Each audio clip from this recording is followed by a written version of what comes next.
మరో బ్రేకింగ్ చూస్తున్నాం. ఆర్థిక ఇబ్బందుల్లో ఉన్న వ్యక్తికి అధిక డబ్బు ఆశ చూపి కిడ్నీ కొట్టేసిన ఘటన విజయవాడలో చోటు చేసుకుంది. కిడ్నీ ఇస్తే 30 లక్షల రూపాయలు డబ్బులు ఇస్తామని ఫేస్బుక్ లో పరిచయమైన ఓ వ్యక్తి ఆఫర్ ఇచ్చి తీరా కిడ్నీ ఇచ్చిన తర్వాత మాట మార్చి మోసం చేశాడు. దీంతో బాధితుడు పోలీసులను ఆశ్రయించాడు.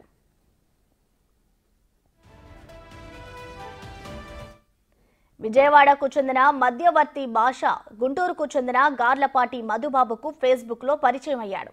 కిడ్నీ ఇస్తే 30 లక్షలు ఇప్పిస్తామని నమ్మబలికాడు. విజయవాడకు చెందిన విజయ సూపర్ స్పెషాలిటీ హాస్పిటల్లో కిడ్నీ ఆపరేషన్ జరిగింది. అనుకున్న విధంగా వైద్యులు కిడ్నీ తొలగించారు. అనంతరం ఒప్పందం ప్రకారం బాధితుడికి ఇవ్వాల్సిన సొమ్మును ఎగవేశాడు భాష. అదేంటి అని నిలదీసిన మధుబాబును భాష బెదిరించాడు.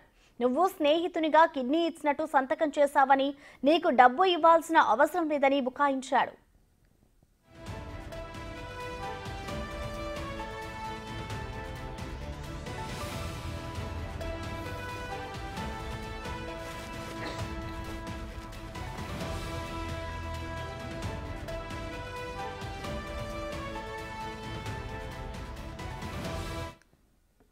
దీనికి సంబంధించిన మరింత సమాచారం మా ప్రతినిధి సాయి శంకర్ లైవ్ ద్వారా అందిస్తారు.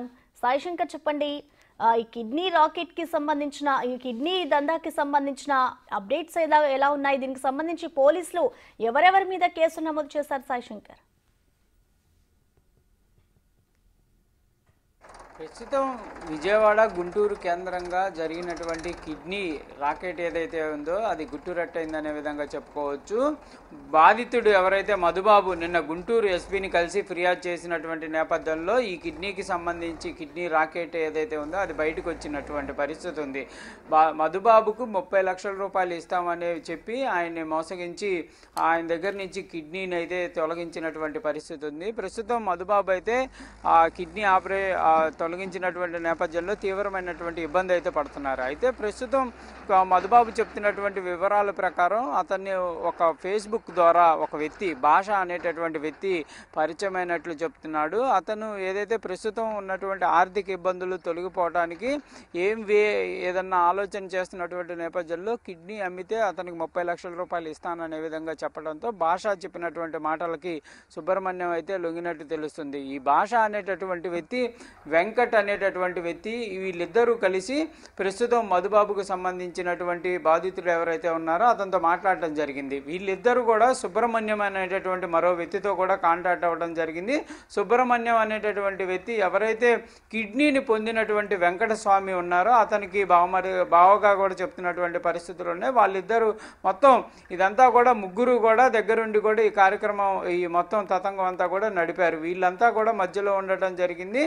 ఎవరైతే మధుబాబు అనేటటువంటి వ్యక్తి ముందు కిడ్నీ ఇవ్వాలంటే కంపల్సరీగా కూడా కిడ్నీ ఇచ్చేటటువంటి వ్యక్తులు ఎవరైతే కిడ్నీ పొందేటటువంటి వ్యక్తికి కంపల్సరీగా కూడా బంధువర్గం అన్నా అయి ఉండాలి, లేకపోతే తెలిసినటువంటి వ్యక్తులన్నా అయి ఉండాలి, లేకపోతే వారికి సంబంధించినటువంటి వివరాలు వీళ్ళకి పూర్తిగా తెలిసేటటువంటి పరిస్థితి ఉంటేనే కిడ్నీని ఇవ్వాల్సినటువంటి పరిస్థితి ఉంది. ఎందుకంటే కిడ్నీ ఇచ్చేటప్పుడు కంపల్సరీగా కూడా కిడ్నీ ట్రాన్స్ప్లాంటేషన్ కోసం చేసేటటువంటి ప్రక్రియలో భాగంగా ఒక కమిటీ అనేది ఉంటుందనే విధంగా కూడా గవర్నమెంట్ అధికారులు అయితే చెప్తున్నారు. ఆ కమిటీ ఏదైతే ఉంటుందో ఆ కమిటీ అప్రూవల్ ఇవ్వాలి. కంపల్సరీగా ఈ కిడ్నీ ఇచ్చేటటువంటి వ్యక్తి పూర్తి స్థాయిలో ఆరోగ్యపరమైనటువంటి వ్యక్తి అనే విధంగా కూడా వాళ్ళు ఒక సర్టిఫైడ్ ఇచ్చిన తర్వాత దీనిని నిర్ధారించాల్సినటువంటి పరిస్థితి ఉంటుంది. ఆ ఇచ్చేటటువంటి వ్యక్తి తీసుకునేటటువంటి వ్యక్తికి మధ్య కూడా ఎలాంటి ట్రాన్సాక్షన్ అంటే డబ్బుల పరమైనటువంటి ట్రాన్సాక్షన్లు ఉండకూడదు అనేది కూడా ఒక నియమ నిబంధనలు ఉన్నట్లు కూడా అధికారులు అయితే చెప్తున్నారు. ఇవన్నీ కూడా ఉన్నప్పటికీ దానికి ఒక కమిటీ ఉంది, దానికి ఒక నిబంధనలు ఉన్నాయి. ఇన్నున్నా కూడా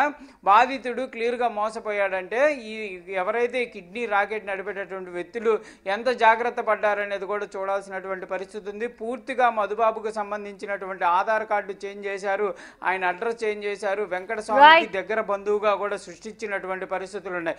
ఇవన్నీ నిర్ధారించుకోకుండానే విజయవాడకు సంబంధించినటువంటి ఒక ప్రైవేట్ హాస్పిటల్ ఈ ఆపరేషన్ని సక్సెస్ఫుల్గా చేసింది. అయితే వాళ్ళు ఒక అంశాన్ని చెప్తున్నారు, మేము కిడ్నీ ఆపరేషన్ని సక్సెస్ఫుల్గా చేశాం కానీ ఇదంతా ఫేక్ అనేది మాత్రం మాకు తెలియదు అనే విధంగా వాళ్ళు చెప్తున్నటువంటి పరిస్థితి అయితే ప్రెజెంట్ ఉందనే విధంగా చెప్పొచ్చు. కాకపోతే ప్రస్తుతం మధుబాబు మాత్రం తను మోసపోయాననే విధంగా కూడా పోలీసులను ఆశ్రయించడం జరిగింది. ప్రస్తుతం దీనిని గుంటూరుకు సంబంధించినటువంటి నగరంపాలెం పోలీసులు అయితే విచారణ చేపడుతున్నటువంటి పరిస్థితి ఉంది. ప్రస్తుతం వాళ్ళైతే మధుబాబు దగ్గర అన్ని వివరాలు సేకరిస్తున్నారు. ఎవరైతే ఈ భాష ఫేస్బుక్ ద్వారా మధుబాబు పరిచయం అయ్యారో అతనికి సంబంధించినటువంటి ఆధారాలను అయితే వాళ్ళు సేకరిస్తున్నటువంటి పరిస్థితి ఉంది. Thank you Sai.